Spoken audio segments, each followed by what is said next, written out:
તો તમે એવું વિચારતા હશે કે મેં વિડીયોની અંદર એવું બોલેલી કે મેં સામાન દેખાડીશ, તો મેં સામાન ખોલીને જ બેઠેલી.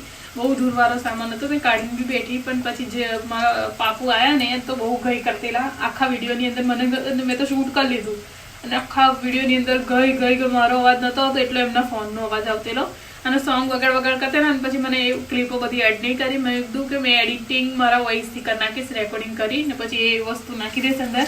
પણ એ શું થયું કે રાતે અમે લોકો મોડા પડ્યા આવવાની અંદર અને પછી મેં રાતે એડિટ કર્યું વિડીયો. હવે રાતે એડિટ કર્યું તો મારી તાકાત નથી કે બોલું, પેલા ઊંઘી રહેલા એમની તબિયત નરમ હતી તો પછી એના લીધે પછી મેં કીધું કે નહીં હમણાં રેકોર્ડિંગ કરવું, એ પછી અલગ શોર્ટની અંદર નાખી દઈશ એ વિડીયો. તો પછી ખાલી મેં છે ને જે ફ્રોક હતું ને એના જ શોર્ટ એના જ ક્લિપો લઈને અંદર એડ કરી દીધી. બાકી જે લોંગ વિડીયો થયેલું ને નાના કરતો 30 મિનિટનું વિડીયો થયેલું, તો આટલું મોટું એડિટ કેવી રીતે કરું? તો પછી એના લીધે મેં અડધી જે મેન ક્લિપો હતી ને એ જ નાખી. પછી બીજો